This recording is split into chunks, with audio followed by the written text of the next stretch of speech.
The first thing, if you could just give me your name, Sure. first and last, and the correct spelling. Are we ready? Yep. Gilbert L. Langdon. GilbertLangdon.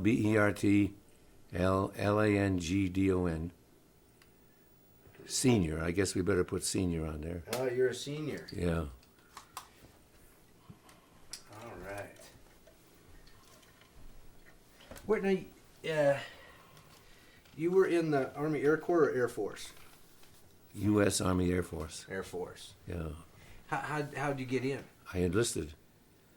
I went in August the 3rd, 1942. Was honorably discharged September the 17th, 1945.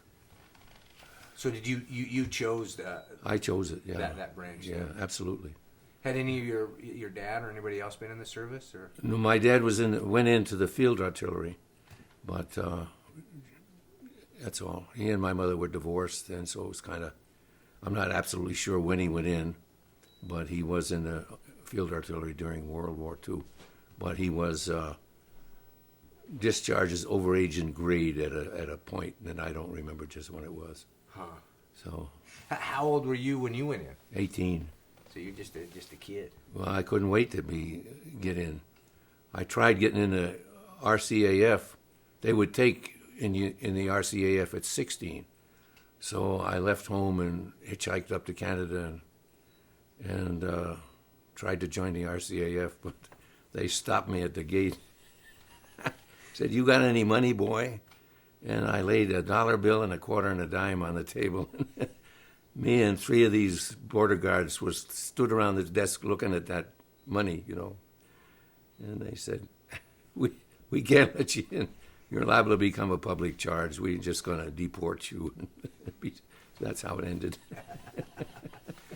So you went back and... Oh, yeah, I went back home. I went to work. I worked on the Sampson Navy base until I went in the service. Oh, really? What were you doing there? That's the labor, yeah. It was brand new. They were just building it, taking it, just building it then. And so I went to work as a laborer there. So was that building barracks and buildings for soldiers coming in for the war? Or? For the Navy, yeah. It was a Navy base. And I worked, yeah, that's all. Just a laborer building the foundations for the first buildings. So that all was a result of World War II, though? Oh, yeah, yeah.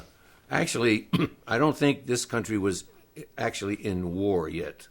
We were, I think they were anticipating war, and we were, to some extent, helping England. I think I had a buddy that was on the Yorktown, and the Yorktown aircraft carrier was flying or sailing escort for some of the war material that was being sent to England, and also some was being sent to Russia. So, but we were not in the war until when it was December 7th or 8th of whatever year it was, I forget now. So you had decided to join prior to Pearl Harbor being bombed then? Oh, yeah. I desperately wanted to get in. I thought dictators sucked. I didn't have much use for the way they were behaving. And there was a lot of dictators, Mussolini and Hitler and Hirohito, and I forget the guy that was in charge of Yugoslavia. How come you chose the Air Force? I had an intense desire to fly a P-38. I could almost taste flying a P-38. To me, that was the epitome of success, would be to fly a P-38.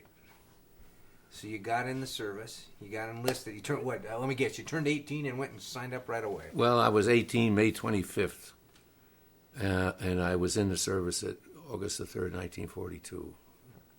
So it only took a little while to get in, Where'd you do your basic training?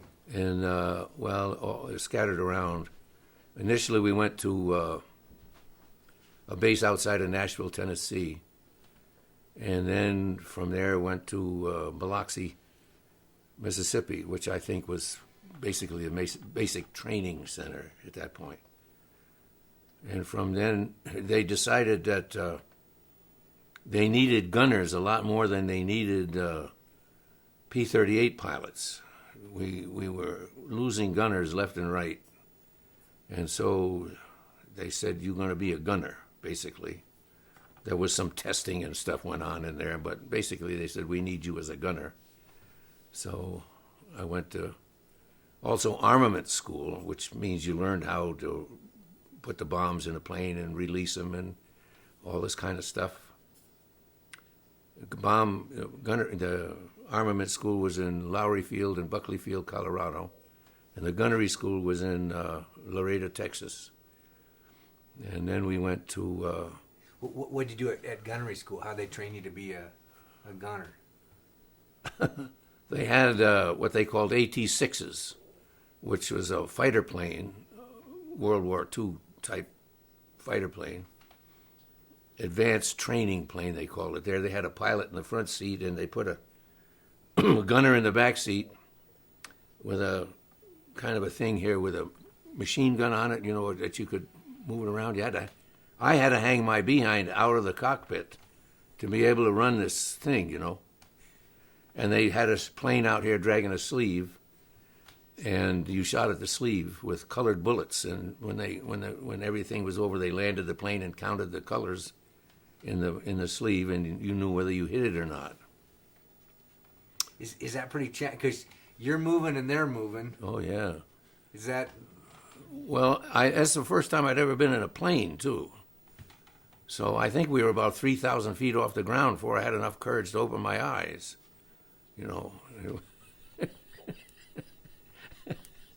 I mean, you're in a different world. And the pilot wanted to be a fighter pilot. He did not want to train me to be a gunner. He was trained to be a fighter pilot, and they put him in this thing flying these gunners around.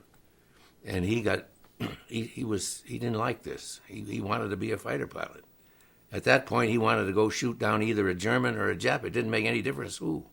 He just needed to shoot somebody. When the United States got in World War II, there was about 10 million guys and women in uniform for the military when it finally got done. And they were all angry at these dictators. The dictators didn't stand a chance, with these people. They were mad. And I was one of them. And this pilot was one of them. But it was kind of fun. It was a fun experience. And I was a good machine gunner. It didn't bother me after I got used to it to hang my behind out and shoot at the sleeve. And I had a couple of buddies, and all three of us did well with the machine guns. We were good.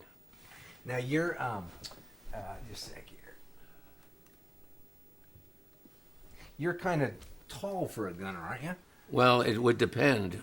In some places I wouldn't be tall, but when I got the belly turret, I was tall. Yeah. Now, how'd you get that assignment? And which plane? A B-17F, Model F. That's the ones that were painted green. Okay. Is that the one that the turret could retract into? No, that was a B-24 that it would retract. Then the B-17 had hung out the bottom and stayed there. And when you landed, before you landed, you had to crank the guns back up into a landing position, kind of. And there was a physical crank in the turret. And you opened the door and cranked until you got the turret in a position where you could get in it. And you got in it and disengaged the physical crank and ran it by electricity from then on. And it ran good. It was a good turret when you got used to it. It was always too small, but... Now, how tall were you? I was 5'10" and a half, according to the measurements. And give me a kind of a physical sense of how big this whole ball turret is that you're... In that model plane, it was uncomfortable for a man 5'4". And when you flew a mission, they were how long? The first mission we were on, I think, was 12 hours. It was the longest mission that the 8th Air Force had flown up to that point. And that was to Augsburg, Germany. And we didn't know it was the longest mission they'd ever flown, but that's what they told us. And it was unbelievable how long we were in the turret. And I stayed in. A lot of guys got out when they got over the bomb target, but I never got out. I just stayed in there and took a visual picture of whatever they were bombing, if it wasn't a cloud cover under you, you know. So for those of us that have never been in a ball turret, take me into getting in one, and then what I see when I'm in it. What do I have in front of me and around me? When you have a caliber 50, you sit in a position very similar to this, okay? And there's a round window down here, 3-inch thick glass, theoretically bulletproof.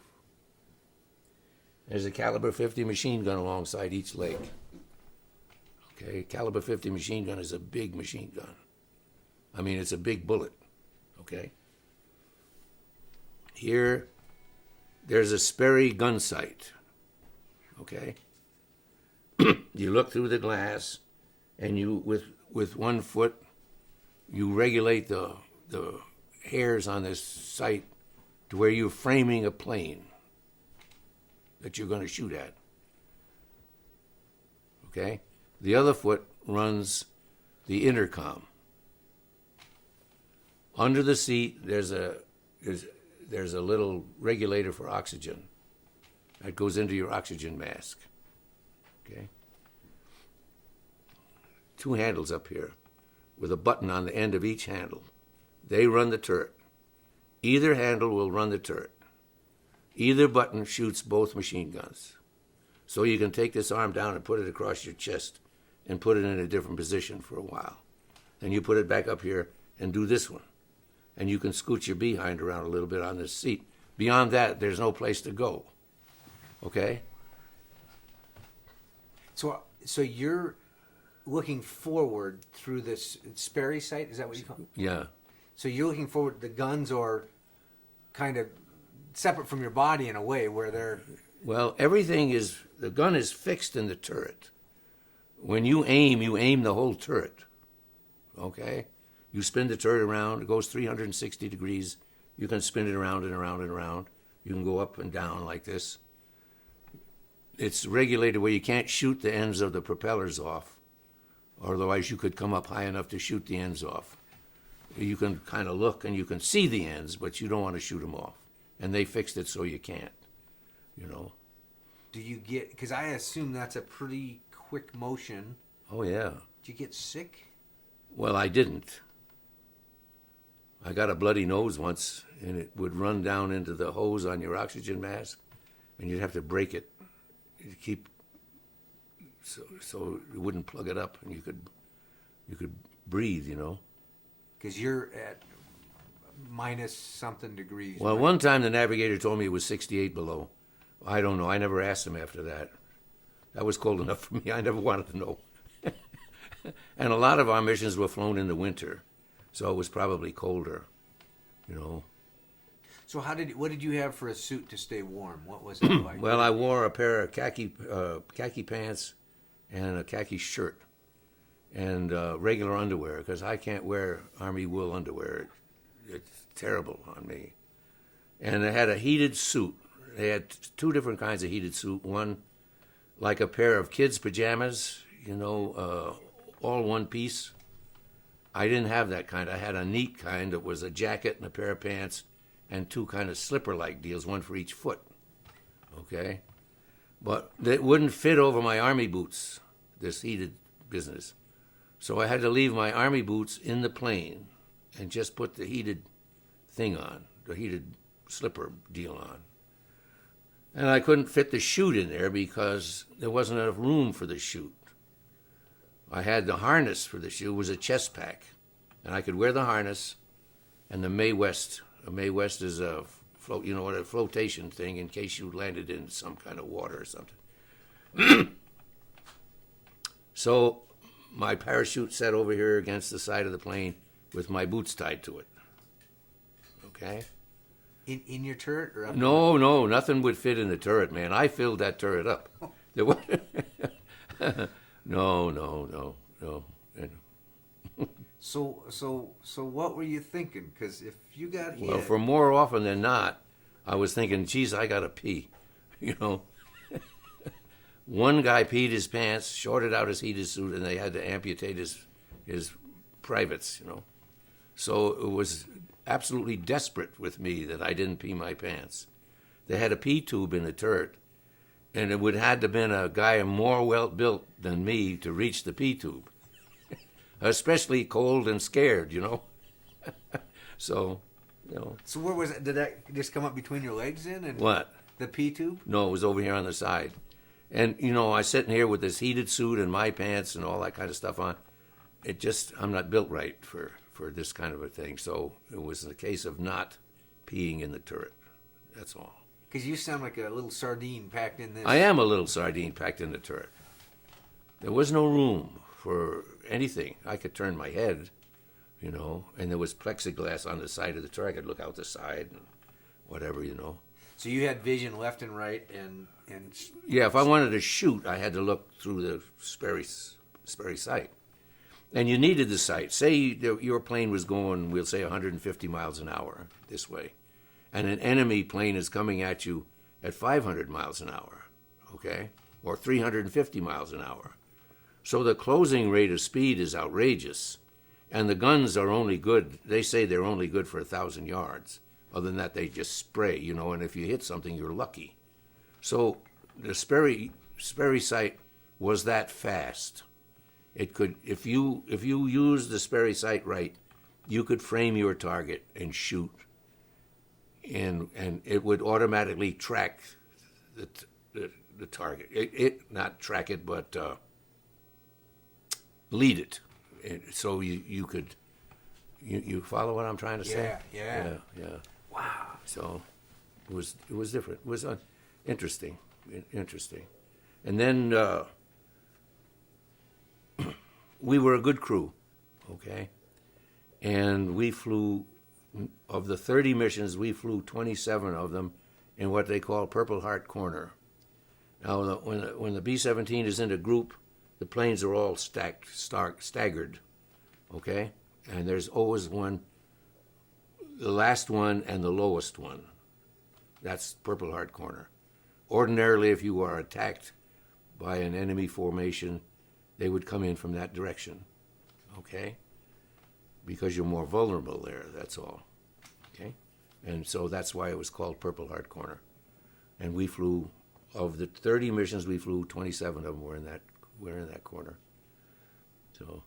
And I assume you had 30 takeoffs and 30 landings. Oh, more than that. Okay. Lots and lots. I mean, you had an equal number of takeoffs and landing. You didn't get shot down. No, we never got shot down, no. But we also flew, after the 30 missions were up, we flew what they called a Parrot Ship for a long, long time. I don't know how many missions, but it was considered combat time because you get up here and the bomb bays were full of radio equipment. And you would get up here at an elevation, say, 12 or 15,000 feet, more or less, over the English Channel, and fly in a circle. And you relayed the message from the bomb group out here to the ground because it would only go in a straight line. And if the mission was out here, the curvature of the Earth would shoot the message down. So we flew up here, and they called it a Parrot Ship because you were relaying the message really. And so it came up. Exactly. What was it? Well, let me see. God, I have so many questions. Your airplane had a name, is that right? No, ours didn't. No name. No, but it had a great big black cat standing on the figures 13 with sparks, fire coming out of its eyes. And we didn't paint it. Some crew got this. When you finished all your training in the States, you went to Grand Island, Nebraska, and sat there and waited for Boeing to deliver you a plane, okay? Every morning at 9 o'clock, you had a formation. If you had a plane, you took off and started your way to Europe. If you didn't have a plane, well, you could party, if you could afford it. Whatever, there was no, your training for all practical purposes was done. Didn't have any use for you except to wait there for a plane. Now, you didn't party at all, did you? Well, that's not exactly so. Not exactly. But anyway, a crew got this plane in Grand Island and had that big black cat and the figures 13 painted on the nose, each side of the nose. And it was a beautiful job, absolutely beautiful. And when we got to, I guess it was Presque or Prestwick, Scotland, or somewhere, I forget now where, the powers that be gave us that plane. I don't know why or how it happened or whatever, but that was our plane for 27 missions. The other 3, our plane had been wounded so badly that they couldn't fix it in time for the next mission, so we flew another plane, and then they fixed ours. Wow. One thing down. So, you had a brand new plane then? When you... Brand new B-17F. Wow, that must be kind of a thrill. Well, it was nice. It was brand new. It was painted, and painted green. You know how they are in the pictures. Eventually, the Air Force discovered that the paint weighed 96 pounds, and it created a drag with the wind, so that's when they started leaving the paint off. And they were shiny aluminum, okay? But our plane was green and stayed in the air, didn't get shot down, and it got to the point where people up here in this part of the mission would look back at our plane and see it's still there and thought everything was okay. So I don't know. Take me through, let's go through a day that you have a mission. Kind of take me through the day, because I want to hear what you did beforehand and know what your mission was, and then tell me about taking off, what that was like, what planes and what you saw. Well, so how did you find out about a mission? What did the day start out like? Did you know the day before, or? Yes. They put you up on a bulletin board, you're going to fly, and I told you I had 2 buddies, right? They each were belly gunners in other planes, and we all got sent to the 100th Bomb Group, all 3 of our planes, okay? And we arrived at about 11 o'clock at night and didn't have the faintest idea where we were. And we were in the mess hall, and they have the radio going, and they have Axis Sally on the radio, and she's broadcasting from Germany all the modern Glenn Miller records and whatever, okay? Now, we didn't know where we were, okay? And she interrupted the record playing and said, we want to welcome these particular crews to the 100th Bomb Group. You know, welcome to the ETO. We certainly hope that you have a good meal in the mess hall before you get killed. They were absolutely certain they were going to, you know, scare the shit right out of you. She knew where we were. What kind of communication system did they have where they knew where we were and I didn't know where we were? You know, that's phenomenal. So she was like Tokyo Rose, yeah, the exactly. German version. Yeah, right. Axis Sally. The first mission. I'm flying, my crew is flying, my 2 buddies are not.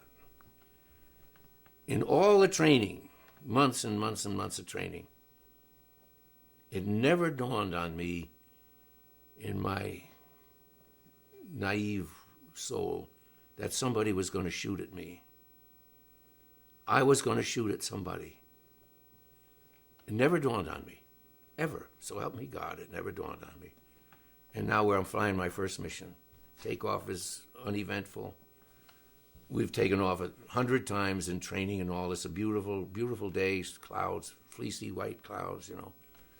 Flying over the English Channel, I'm looking down, man, this is the English Channel, man, this is something else, you know. Pretty soon here comes a coastline, this is France, man, we're flying over France, and this is something else. And they got our plane tucked away up in the bowels of this thing because we're new, okay? And we moved into a barracks that only had 6 beds, empty beds, and it never dawned on me that the 6 guys that were in that beds the night before were no longer with us. Didn't dawn on me. Anyway, we're in France now, maybe 100 yards, and aircraft start shooting.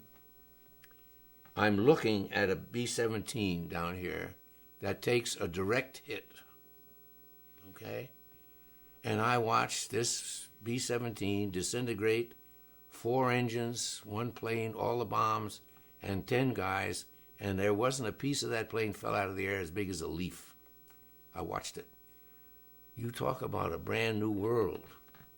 Now, this brought the reality of this war to me like an avalanche, like a veritable avalanche. From then on, I just spun around in my turret looking.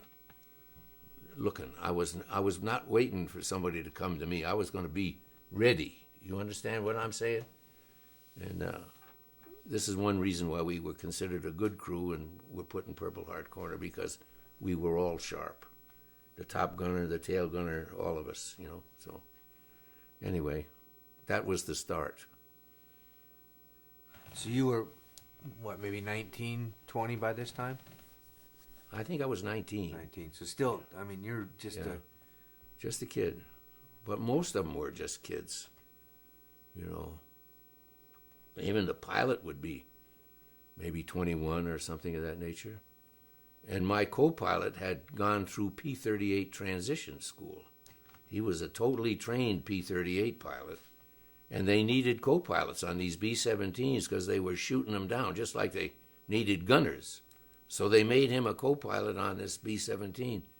And he was a marvelous co-pilot. But he was totally pissed off to have all this training and wanted to fly a P-38. And now he's in this great big lumbering B-17, you know. So, you know. And that's it. They're a workhorse, right? I mean, they're steady as she goes. This is some other kind of plane, man. This B-17 is something. And you could tear it up, and it still flew. Yeah, it still flew. Yeah, we were on one mission to, actually, it was the, No, you're doing good. You're doing good. It was this, I think it was the second mission the Air Force, the 8th Air Force, ever flew to Berlin. And our group put up 32 planes for this mission, okay? There's going to be about 1,500 planes in the mission. And they stagger them out to where probably the whole procedure is 75 miles long, maybe.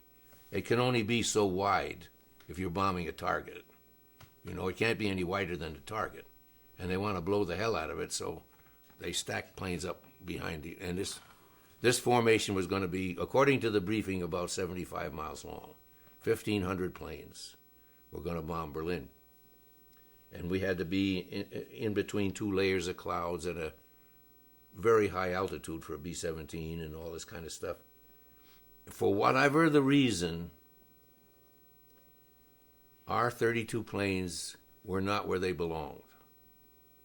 They were under the clouds, not in between where the fighter escort was and all the rest of these 15. We were all by ourselves down here, 32 planes. And a squadron of German fighter planes attacked us, and the tail gunner and I attacked from the rear, and the tail gunner and I estimated the amount at 75 of these fighter planes. And a Donnybrook in the air only lasts at the very most minutes, because everybody runs out of gas and whatever, you know, especially the fighter planes in those days. Well, when they got done attacking us, they had gotten 26 of the 32 planes, of the 32. And we only had 2 engines, both of them on the left wing. The right wing was kind of shredded, especially on the bottom side. And we had shot down, our plane had shot down 7 fighter planes that day. And the pilot and co-pilot did as magnificent a job of flying as you ever saw to keep this plane from spinning around in a circle and going down on only 2 engines. And eventually the one engine on the other wing came in because it was the supercharger that had been shot out, not the engine itself. So it started to work again. And that balanced it out where it's a lot easier to fly it on 3 engines than it is on 2, especially when the 2 are on 1 wing. So anyway, we started home, and we were alone because we had slowed down because of the 2 wings. So now we're all alone, but nobody ever attacked us again.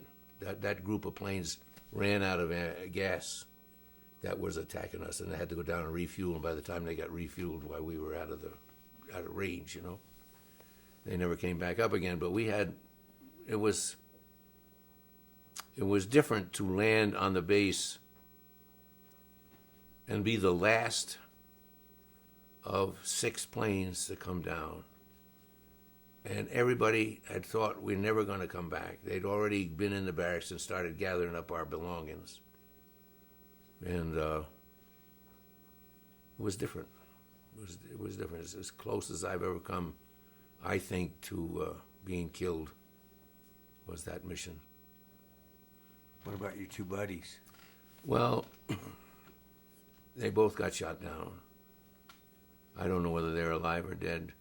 One of the guys was married and had 3 beautiful daughters. He was mostly Indian, and he was from a little town in Georgia. And he had a beautiful blonde wife, according to the pictures anyway, and 3 beautiful daughters. And I wrote her once and said I didn't know whether he was a prisoner of war or dead. But, you know, if I could help her in any way at all, just to let me know, and I would. But I never heard anything since then. And that must have been some of the tougher part, to come back to the barracks, because that's where everybody's bunks and pictures. Oh, yeah. Now, we didn't know that when we got in. See, there's 6 enlisted men and 4 officers on a crew. The officers sleep in the officers' barracks, and the enlisted men sleep in the enlisted. So we got in this barracks, and there's 6 empty beds. Well, that's lucky that there's 6, because there's 6 of us. What we didn't realize was that those 6 guys had flown that day and not come back. We were filling up their bed, you know. And before we got to fly our first mission, another crew from that barracks went down. By that time, we had got to know these other 6 guys, you know. So now it's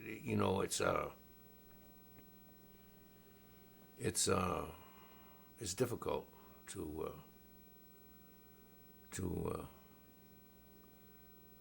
these 2 buddies of mine waited at the tower for me to land.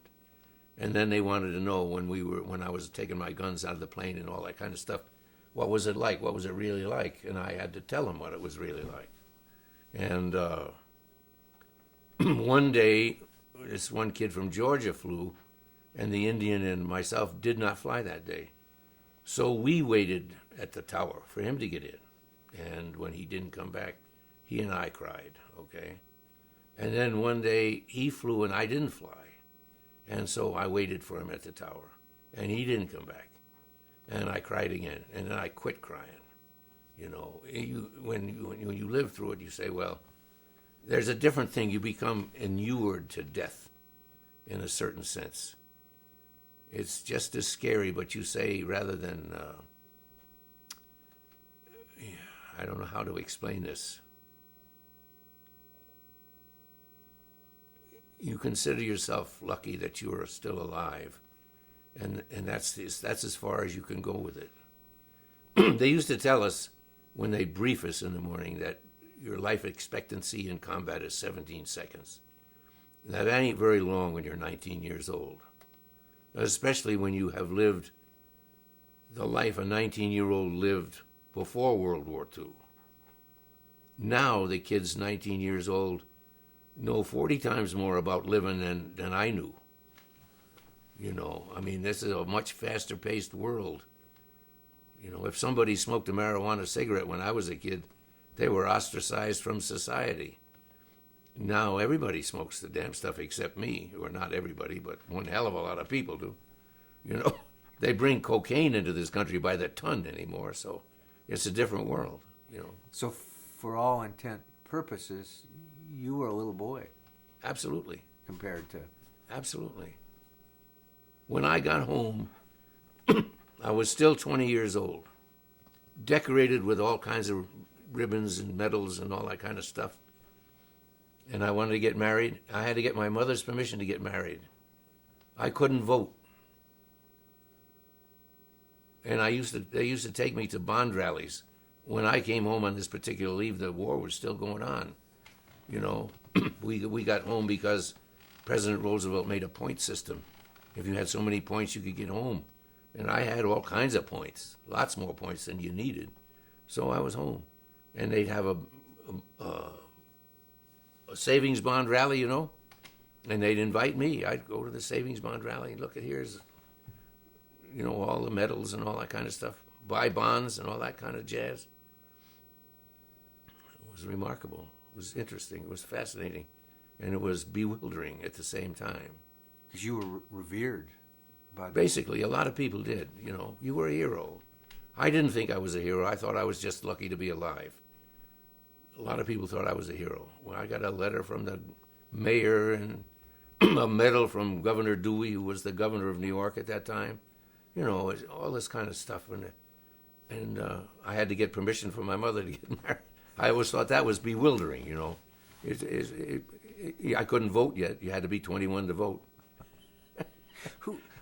Now, you flew out of where? Where was your the base that you flew out of? Thorpe Abbotts, England. England. Yeah.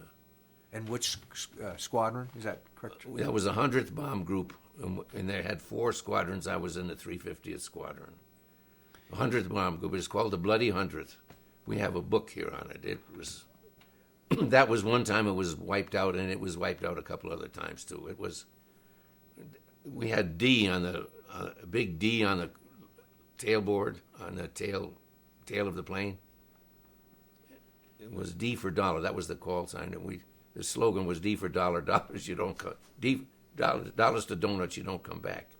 I mean, it was that kind of a group, and we used to think that the enemy, when they were out here beyond machine gun range, they'd fly along this 75 miles of B-17s until they found the planes with the big D on them and attacked them, because they were totally pissed off at the 100th Bomb Group.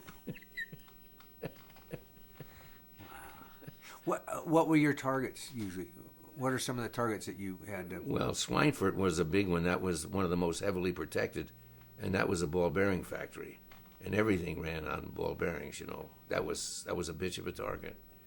And Berlin, just for general principles, they had 1,200 mobile 105 millimeter cannons in Berlin to protect it, among other things, among the permanent emplacements. So, and in case you wondered about it, you can be up here looking through your little window down here at a 105 millimeter cannon, and they shoot it up in the air, and it's like a pencil line coming up. And you don't see an actual bullet, but it's like a pencil line. And just hold your breath, because they time it, to go off at a certain point. It's an anti-aircraft shell. So there's a German plane flies out here out of range of your mission, okay? When you go over a bombing target, it goes on automatic pilot, so the bomber does not fluctuate in speed or elevation or nothing. So the Sperry sight that the bombardier has a better chance to be accurate, okay? So this pilot out here, he says, well, these dudes are flying at 21,400 feet, and they're going 150 miles an hour. Everything is timed down here.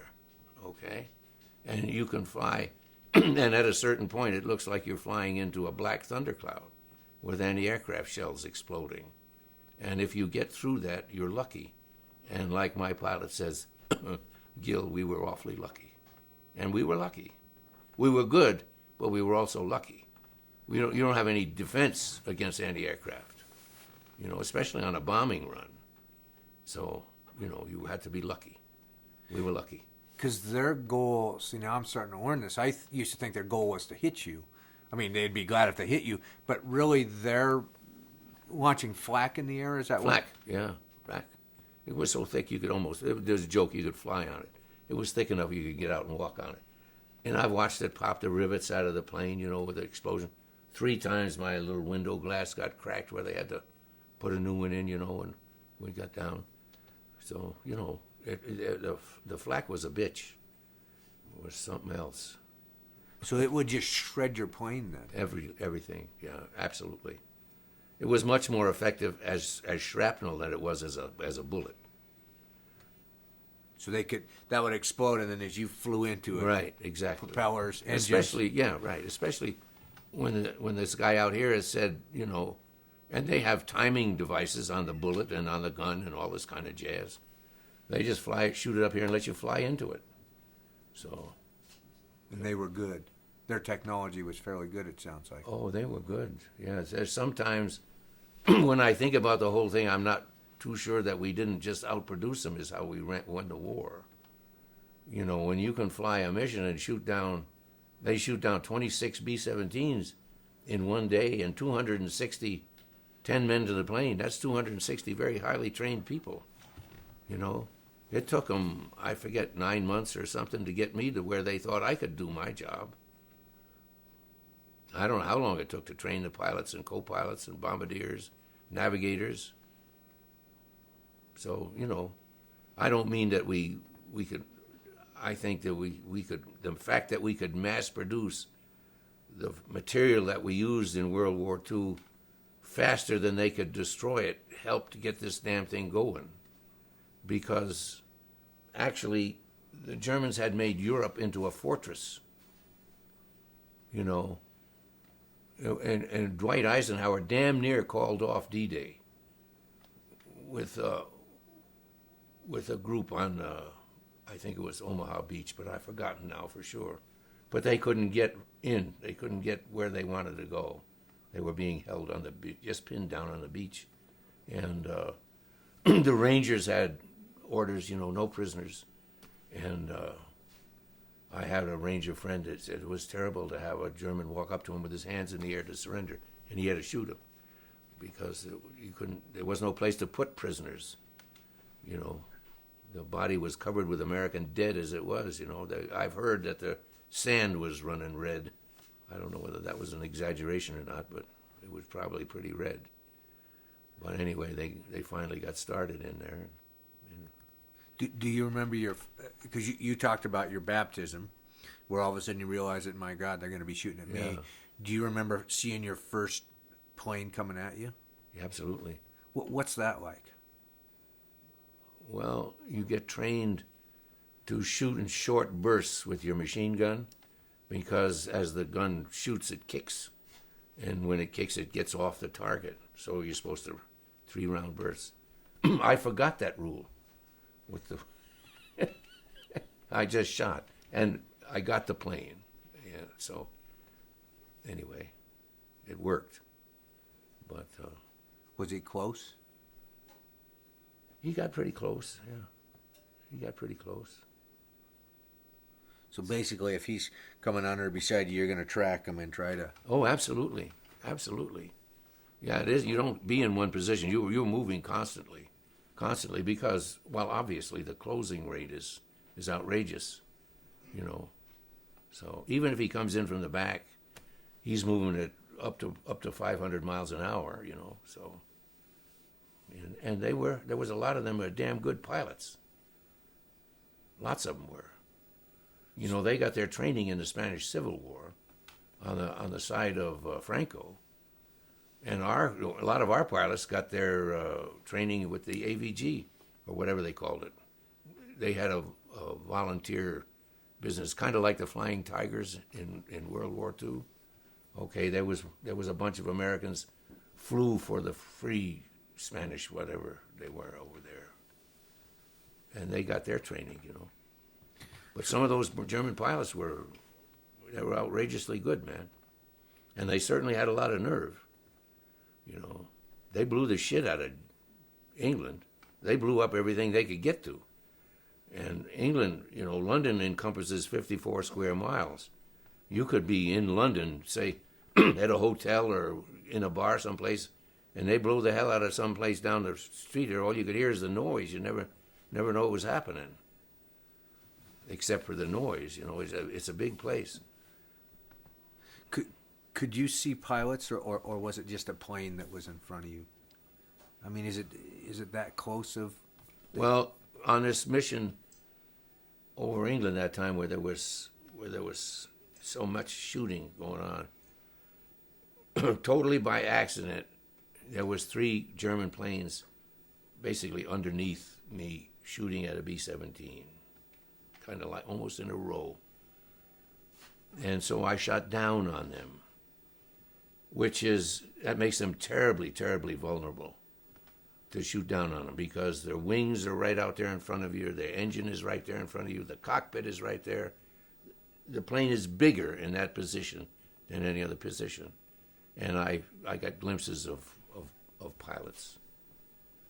So, is that, as a 19-year-old kid, is that a dilemma, a challenge to deal with that, or is that just war?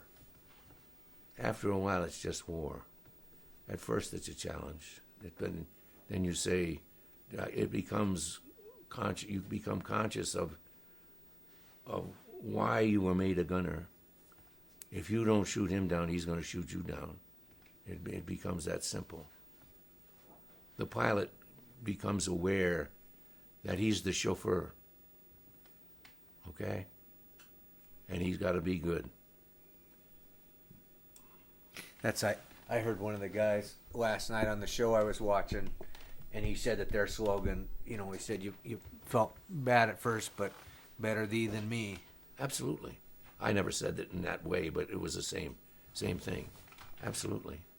And I have a buddy that spent years in Vietnam with the SEALs.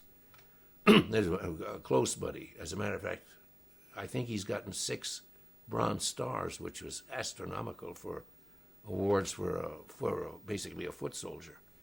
And it's the same philosophy. And you get to where I've never been a foot soldier. When we finished the mission, we came back to a hot meal and a warm barracks. And there was, when you went into interrogation, there was a room here with a guy sitting in there and a couple of bottles of booze.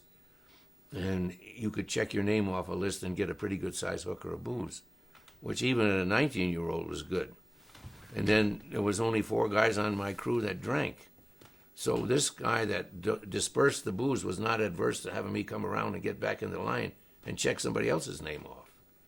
Well, now you've got 2 belts in you of not necessarily the best booze in the land on a stomach that's been empty for at least 12 hours and you've been scared to death. So, the psychological business of the whole thing is but I think that guy with the booze helped my morale a great deal. Did you come back and think about the cities you bombed, or you're at what, 30-some thousand, 20-some thousand feet? 20-some thousand. We never got above 25,000, I don't think. Our plane, And I was always delighted when we hit the target. Always.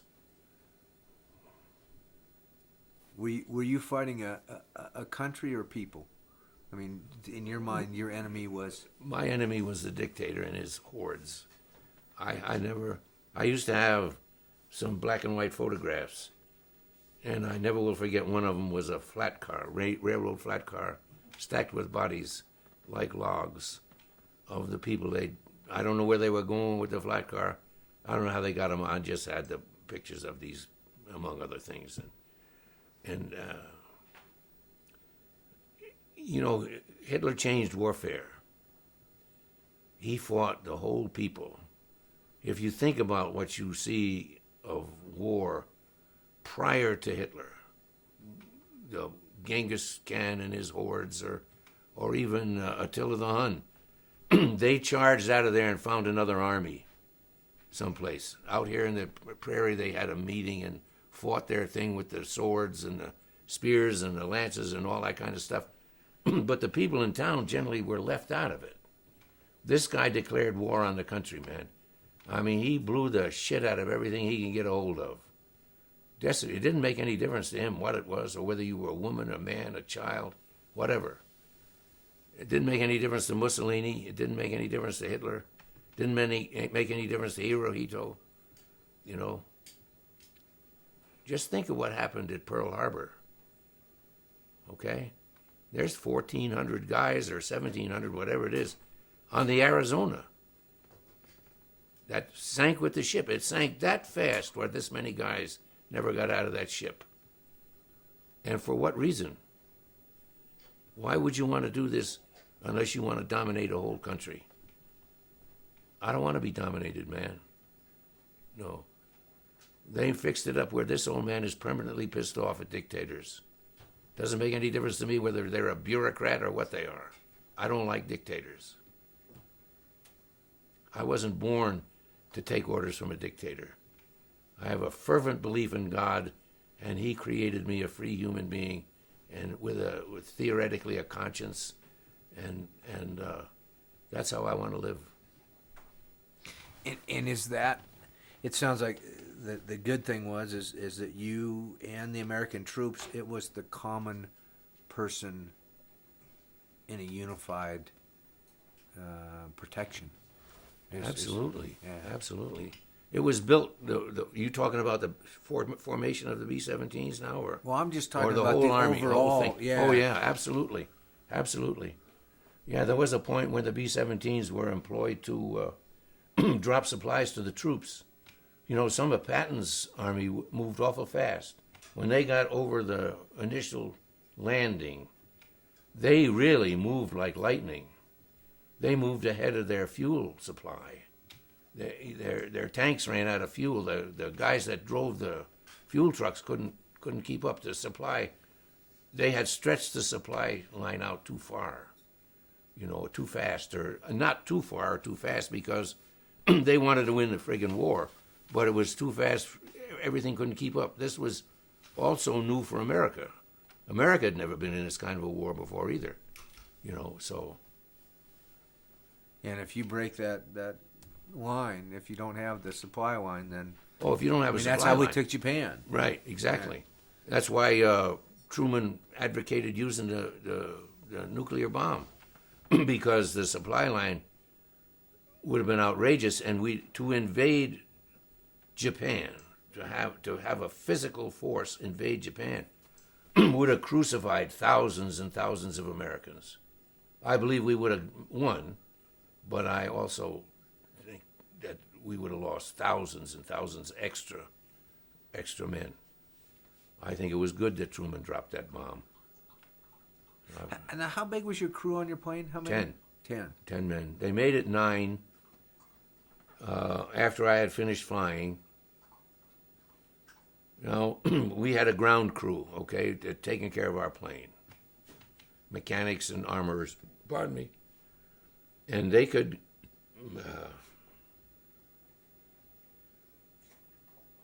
I believe they could get in, if they could get 50 missions out of that plane, I believe they could go home. I think that's right. Anyway, the plane, the one with the cat and the figures 13 on it, went into the North Sea on its 54th mission. And it had 9 guys on the plane. That was the day they took it from 10 to 9. Because they had 2 guys in the waist, one on each side. And enemy planes are not going to come like this aiming at the plane, because they'd shoot each other. So they took one waist gunner out and made it 9 guys. So this plane went down with 9 guys on it in the North Sea, and 1 waist gunner got out. North Sea rescued 1 guy. The rest of them are still in the plane, I guess. So, and another plane went down. This guy was clowning around up there, and, you know, doing this business instead of staying in the formation. And he came up under another B-17 and took them both down. And so none of the other guys got out. So of the 18 men, only 1 guy got out. So, and he was pretty nervous.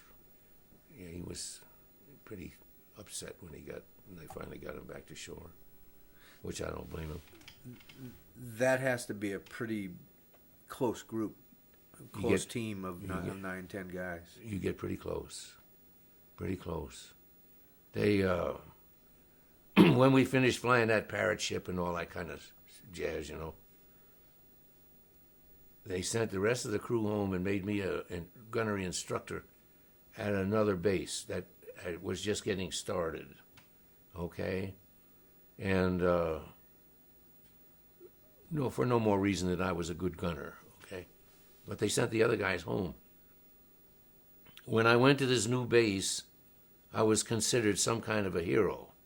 Boy, here's a guy that's got 30 missions in, and we're just here, you know. He shot down planes, and we're just here. Wow. You know, here's some, if you got in the chow line, they'd get you right up in the head of the chow line, all kinds of fringe benefits, you know. But I was the loneliest son of a bitch on the planet. You know, I just, there was a whole bunch of guys gone that I had lived with, drank with, ate with. And basically that's who I ate with and slept with and played cards with or whatever, you know. And now they're gone. So loneliness you're in a, you know, there's 1,000 guys and you're still lonely. It's a different feeling. So you're training all these young kids to go over and to shoot. Are you trying to give them advice and say, you Absolutely. know, let me tell you, I thought they weren't going to shoot at me. Let me tell you the reality. Absolutely. And they listened. It was different than in the States. They listened. Here was a guy that has theoretically been there and done that, and he's obviously, it was obvious to them anyway that I was telling them the truth. So you had the longest mission. So your average missions were well over 6 hours. Oh, yeah. Most of them were 10, 11, 12 hours. Yeah, the record is over there anyway. I think your partner has taken pictures of all the records.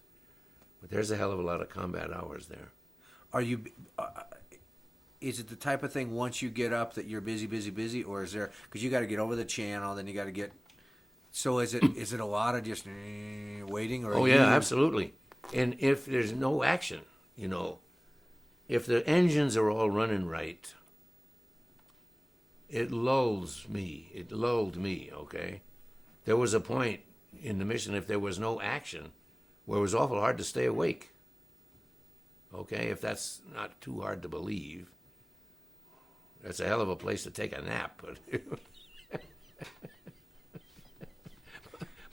But I never did go to sleep when I've caught my head bobbing against the Sperry's. What's it? You talked about 75 miles long? Yeah. What is that like to see? I mean, I can't even imagine that many planes up in the air. How do you get them up? Are they coming from different? Oh yeah, strips, each outfit has its own group or its own base, its own runways, its own this. And up here there's a what the hell do they call it? Where they meet, okay? And there's a point where you take off a little bit before this guy over here, so that you get to this point before he does, and now you get in line that way, okay? It's like a parade. Everybody don't get in the parade at the same minute. You follow what I'm trying to say? Yeah, so, and it's pretty precise. It's, and considering that they didn't have the electronic business to tell you where you are in foggy mornings and all that kind of stuff, what do they call it? You know, it's very primitive. And they had kind of a beeper here, and you flew around and around in a circle in this beeper over this noise until you got to until you got above the clouds. Generally, it was nice and sunny up there.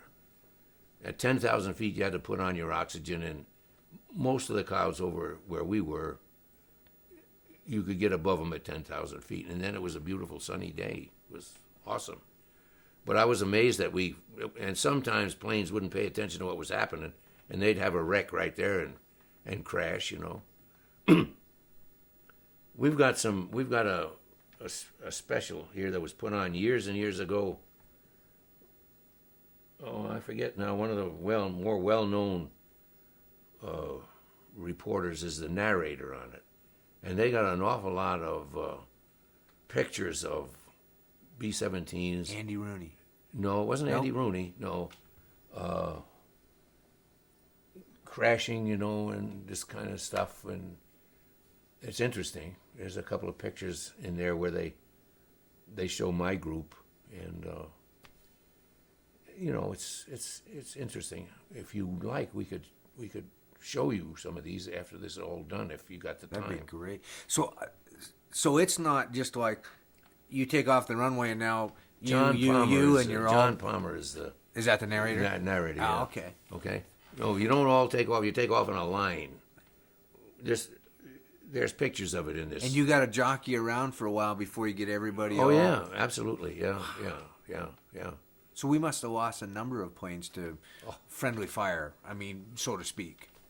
Well, it's not friendly fire. Well, what I mean is by friendly fire, I just mean in getting. Oh yeah, up and, yeah. Okay, there was planes lost, and then when there's a caliber 50 machine gun fits in like a holder for the gun. Okay, you slide it into this holder and fasten it in there, and when you shoot it, it recoils inside this holder and all that kind of stuff. Well, this one gunner, somewhere, I forget now where, was loading his guns, okay? And you charge the gun with this caliber 50 shell to where it lacks one bullet of going into the chamber, okay? And there's a handle on each side of, and that's how you cock that and get that one bullet in. The bullets are in a belt, okay? And somehow or another, when he was on the ground, and when he's on the ground, the guns are pointed out toward the front of the plane, and he's loading the guns and make sure everything's okay.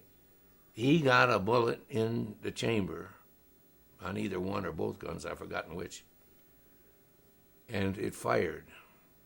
Well, the turret is in freewheeling. So, it's in one gun because it started spinning the turret, okay? And I don't know how many planes it shot up on the hard stand, which was the, before they got it stopped. It was unbelievable, that was a bitch. So that made me even more careful putting my guns in, or everybody else putting them in, but especially the belly turret, because that spun around. The tail turret didn't. The top turret spun around, but it was above, it was up in the air. All the others were just on a stand, and they just shot out the window or something, so. But, wow. Belly turret was fascinating, really. When I got discharged, they give you a pretty good physical on the way out at Fort Dix, New Jersey, and two doctors there, and you're pretty well stripped down, and they put their hands on my back, right there in the small of my back, and asked me, does it hurt? Well, I was an hour from getting an honorable discharge, and I said, no, it don't hurt. If I had any brains, I'd have said, yeah, it hurts, because I've been going to the chiropractor ever since. And they maybe could have fixed it at 19 years old, or 20 years old. But now it's beyond fixing. The best friends I have in Newport are the two chiropractors in this town. So anyway. Is it loud? I mean, when because your let's see, your hand fire here, but the guns are here. Right here, right alongside your legs, just like that. Just like that. And you're sitting basically in this position, okay? Your legs are cocked a little bit more up, like so. For me, it was, smaller. And how loud would you describe it? I mean, much louder than a shotgun, I assume. Oh, yeah. But I don't think the loud ever registered. I really don't think it. I don't think I ever paid too much attention to the noise. We shot them on the ground and everywhere practicing, and in the back of that little two-seated fighter plane and all this kind of stuff. I don't think I ever paid any attention to the noise. The fact that they shot was the part that was interesting to me. I mean, they had to shoot, They were fine-tuned, man. My guns shined like a brand-new nickel. I had a little cabinet made out of an old bomb box that I put them in. When we finished flying, all oiled up and stuff, you ain't never seen two guns had better care than them two. So you took them out between missions. Oh yeah, absolutely, absolutely. Out of the carrying business, that's not what it's called. I forget what it's called. I got to switch tapes here. Yeah.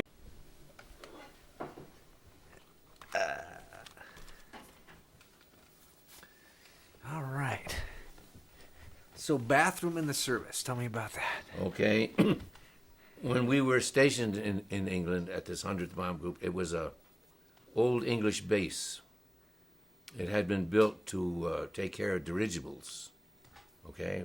The hangars were huge where you could put this dirigible in the hangar. But they also had what they called a honey bucket house by each barracks, where you could go potty in this honey bucket. And there was a farmer that would come and gather this stuff up every once in a while, take it out and put it on his fields. And when the wind was right, it was hard to live in England. But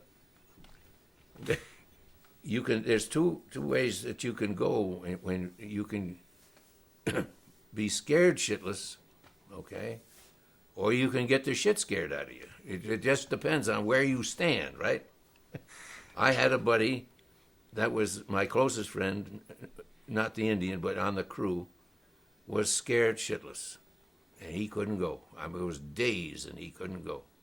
And he'd go to this honey bucket house every morning and do his damnedest, and nothing happened. He was in the honey bucket house one morning, and we had a red alert, which means somebody's going to come and bomb us or shoot us up or something, you know. So out behind the barracks, in between the barracks and the honey bucket house, is a slit trench that the British made, lined with bricks and flowers and all. There's a first-class outfit, you know. So a beautiful sunny day, and I went to the slit trench, and I got my cigarettes. I'm having a cigarette, you know, the hell with it. I'm safe here, you know. And a P-51, you know what a P-51 is? He come along hedge hopping. Must have been looking for whoever was going to attack the base. And he had to climb to get over that honey bucket house, you know. And about 30 seconds later, here comes my buddy out buttoning up his pants with the biggest smile on his face you ever saw. He said, when that plane roared over that honey bucket house, he got all done being constipated. That was the nicest thing that ever happened to him. Well, he had a smile on his face a foot wide. Send that pilot a thank you letter. Yeah, really. So. See, that's some funny things. Those are the things that history books leave out, are the average everyday things in there, and that you had a lot of different things you were fighting. Can I tell you another story that has some humor in it? Sure. Okay. We had a guy in our barracks that was the right height for a belly gunner, about 5'4", okay? Broad-shouldered, Scandinavian, beautiful physique, but 5'4". We had these one-piece coveralls that we worked in. The green, you know, what we call the muckety-dung shit-colored green, okay? And we wore them out because the only place you could wash them was in 100-octane airplane gas. Slosh them all out in a wheelbarrow and hang them up and hope they stink blew out of them, you know? Well, eventually they got stitched up and sewed up and where they were just basically rags. And they finally, into supply, comes a supply of coveralls. And they're large, long, okay? So this guy gets a pair of coveralls, this 5'4" guy. And he's as pissed off at the whole world as everybody else is, you know. And he rolls the legs of these coveralls up to where when he's got them on, his feet stick out. And the crotch of these coveralls is dragging on the ground with this great, huge roll of leg on each side, you know.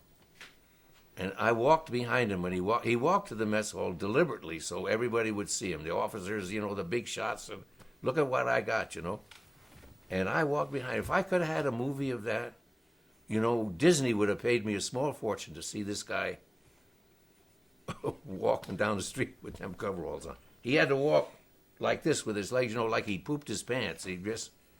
But to see his feet sticking out of the crotch of them overalls was one of the funniest things I ever saw. But anyway, there wasn't too much humor, but when it was funny, it was real funny. You know.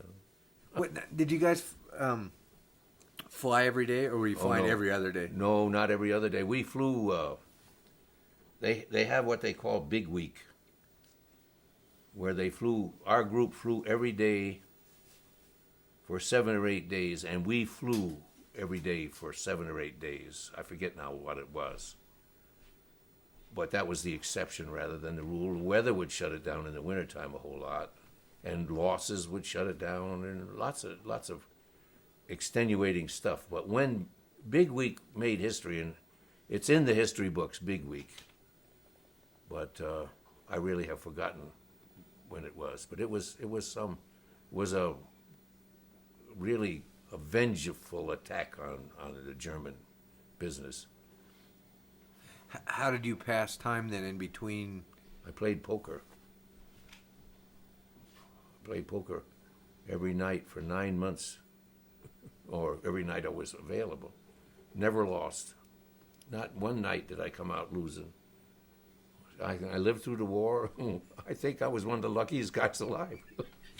You play for smokes or money or No drinks? money. We played for money, yeah. In the barracks? Or? Yeah, in the barracks, yeah. Huh. What did guys talk about? Do you remember? Women, going home, cars. You know, I had a 1928 four-door Model A sedan. You got any idea what that is? That was my first car. I had an early 29A pickup. Yeah. It was a beautiful car. And my girlfriend at the time made slip covers for it. And you could get one of these skeleton heads for the end of your gear shift handle, you know.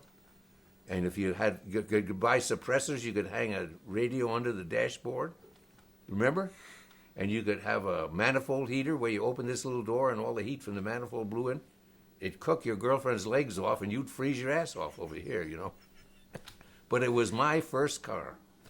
It was absolutely awesome. If I had it now, it'd be worth it'd be worth $50,000 if I had it now. You know, I paid $35 for it. So you were just the average American kids. Oh yeah, yeah.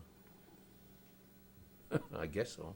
Talking about, I mean, the things that girlfriends back home, girlfriends they wish they had, girlfriends they'd been dumped by. Absolutely, yeah, absolutely. It was nothing.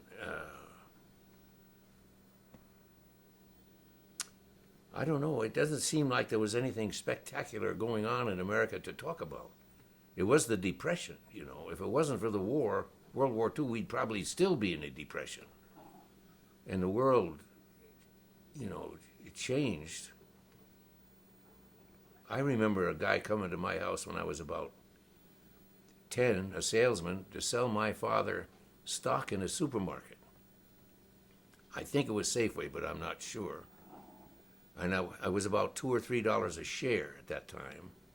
And my father's answer to this guy, and I remember this, a woman likes to be waited on. She's not going to take a cart through a supermarket and wait on herself. Who the hell are you trying to kid with this idea? You know, I don't know how many times Safeway stock has split, and it. But this was the way. I went to the store most of the time with my bike and the basket on the front, hand the grocer the list, and he put it in a sack, and I took it out and put it in my. Never touched nothing, man. You kept the tab running. Absolutely. Yeah. Yeah. Huh. And you went to the grocery store, you went to the meat market, you went to the bakery. You didn't go to a supermarket. I hope you didn't take stock advice from your dad. Well, I had a little stock years ago, but I managed to dissipate it, you know. So, When you were in England, when you had time off, did you get R&R to go into to town, or did you have to stay on the base all the time? Yeah. No, we went to town. London, I visited London a lot. Yeah. London is a fascinating, beautiful town. And there was a guy, we used to stay at a Red Cross club, which was a hotel. I forget the name of the hotel now, but the Red Cross took over this hotel on Piccadilly Circus. Okay, you know what Piccadilly Circus is? Okay. This guy had a horse and an open wagon that would seat 6 guys in this wagon besides him on the front seat. And you could take his wagon and he would tour you wherever you wanted to go in London, which is, like I say, 54 square miles. Man, that's a hell of a big city. And there's lots to see, you know. And apparently my heritage is from England. So we rented his wagon. Well, he liked us very much. And we, from our description of the cat and the figures 13, he painted it on the side of his wagon, both sides of his wagon. His name was Harry Walters. And he was a neat old, well, I say neat old guy, you know, he was in his 60s. ran this wagon, and there was occasions when he'd get his wife and she'd sit on the front seat with him, and away we'd go, you know. And we saw stuff in London that I don't think the average guy. I've been in Westminster Abbey when you could walk down into the crypts, you know, and the stone steps are worn, where these, I don't know how many hundred years of monks have been going up and down these steps. And St. Paul's Cathedral, up in the very top dome part, there's a walk around here that they don't let you go in anymore. But I've been up there, and the acoustics are so phenomenal that you can stand on one side and whisper, and the guy on the other side can hear it. Wow. It's awesome, man, awesome. And the oldest pub in London was made out of pewter. Had a couple of drinks there. Or two. Yeah, I was going to say, define a couple. Did you forget the war when you would go into London? Was that far enough away that you could put it away? Well, it was okay if they didn't come over and bomb London that night. That made a difference. And they had these balloons hanging over London. Barrage balloons, they call them, with great steel cables hanging down on each one of these balloons. They were all over London, like so many balloons on a kid's party. But that was so the planes couldn't fly in there at that altitude, and I forget how high these balloons were, but they were real high. So they couldn't fly over this part of London because they'd run into these cables and do themselves in. And the English, all their Air Force defense stuff was in the subway system in England, way down. Their subways ran at different elevations, and it was a very intricate, beautiful system. And they got down as far as they could go and still have it functions. In case they got bombed, it would still be there. And it was a fascinating thing, and there was any number, hundreds and hundreds of people lived in the tubes. They call it a tube. And they'd have a place cut off from the rest of the place with a tarp, like bunk beds in there. And families who had lost their homes and didn't have some place to go out in the country would just move into the subway. And there was hundreds of people living in those subways, just like so many moles. But it was fascinating to see. It really was. It was interesting. It was. Do you remember any holidays while you were over there, like Christmas, Thanksgiving, or Easter? No, I don't think so. I don't remember any in particular. No, I can't. I remember when my crew went home, and I got a leave from the base I was teaching at. I went into London, and here was this guy with the wagon with our thing on it. So he and I went out pub crawling. He was as sympathetic with my loneliness as I was. So we went out and found a bar that had some American booze in it. And so we very selfishly drank all of it we could drink. And we both got pretty sloshed, and for this old guy was something else if he got sloshed, you know. So anyway, we came out, and there was you know what the V2 rocket was? Okay, there was one coming over, and the horse was having a fit. We had it tied outside here at a hitching post, and it was just having a fit with this screaming of the rocket and the air sirens going off and all that kind of stuff, you know. So I remember holding on to the bridle and trying to calm the horse, and he kind of halfway knew who I was, and he'd rear up, and I'd pull him back down again, and eventually I was at the point where I didn't care where the goddamn thing landed, and it landed far enough away where it just made a big noise, you know, and a concussion. So we got in the wagon, and we're going to go home, to his home. And he couldn't find it. He lived in London all his life, and he was so disoriented with the booze and one thing and another that he couldn't find it. and a milkman came by with a horse and wagon, so I flagged him down.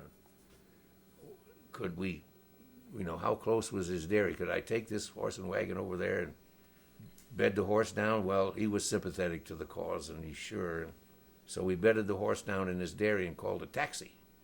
And the average American had more money than anybody else over there as far as the war. They didn't get paid much, So anyway, we did that and went to his home.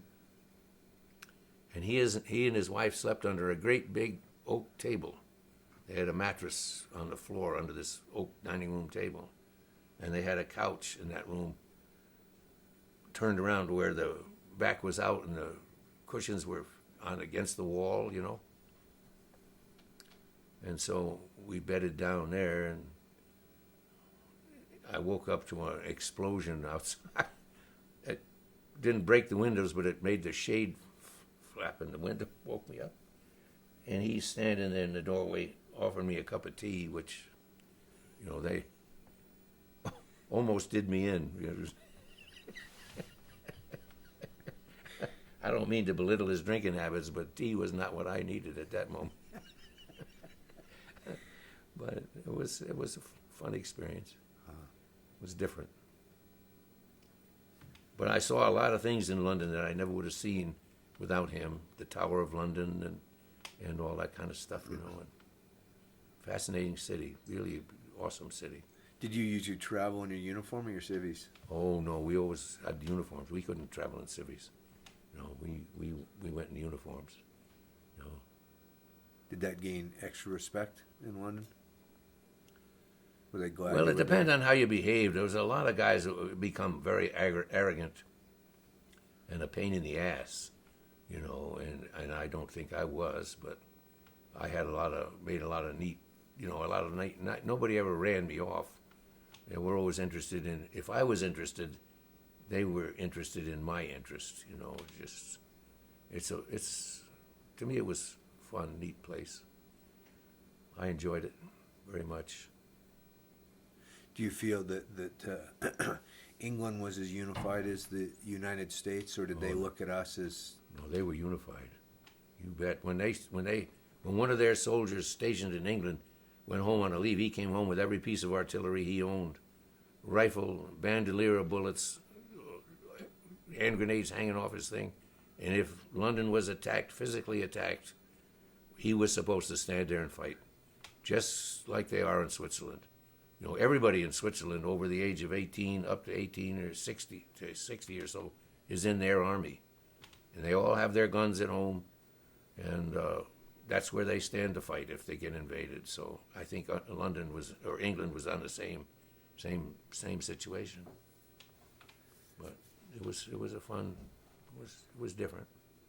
When you look back, are you glad you decided to go in? Oh, absolutely. Yeah. I spent an awful long time being scared, but I wouldn't trade it for nothing. Not anything. And I made a contribution toward ending the stupid war. However small, it was my contribution, and I can be proud of it. And really, no, I'm not sorry. No, hell no. Do you remember where you were when you heard that the bomb had been dropped? I sure don't. I never have thought of that, no. You mean Hiroshima or Pearl Harbor? Hiroshima. What about Pearl Harbor? Do you remember where you were? No, I don't. I don't remember. I know that I wanted desperately to go, when I finished a tour in England, I wanted desperately to go fly a tour in the Pacific so I could shoot at a Jap. But really my thing was shooting at a Jap. And they put me in the Gunnery School, teaching over there. And then when I got back to the States finally, they put me in Laredo, Texas, in the Gunnery School down there teaching people that really, I didn't want to be down there. I did everything but beg them to send me to Japan. They said, no, you're gonna teach. You know shit about this gun. We're gonna. So, I would love to have gone to the Pacific, I wanted to be a tail gunner on a B-25 is what I wanted to be. But it didn't work out that way. But that's okay, too. What was the best part of being in the service?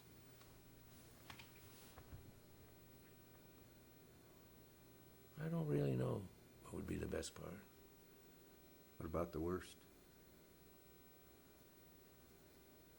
I think seeing all the death, you know,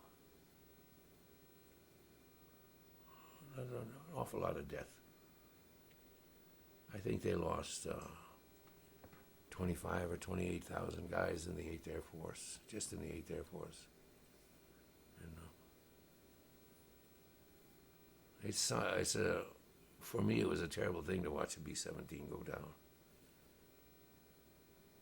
And that's what we always said, you know, if somebody didn't come back, they went down. We didn't say they were killed or prisoners of war or nothing. They just went down. That's all. If somebody come up missing, they went down. That's how you survive. I think so, yeah.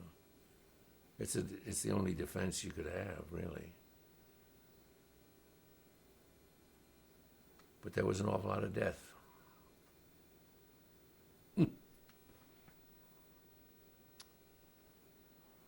Thank you very much. It's my pleasure. Are you happy with this? Oh, yeah. I've learned all sorts of... Yeah. So, that's the one question. I forgot. In your turret, where's that belt of ammo? I mean, how do you... Tank. It's in it. There's a box up here in the tank, and it's all laid in here in such a fashion. One side feeds one gun and one side feeds the other.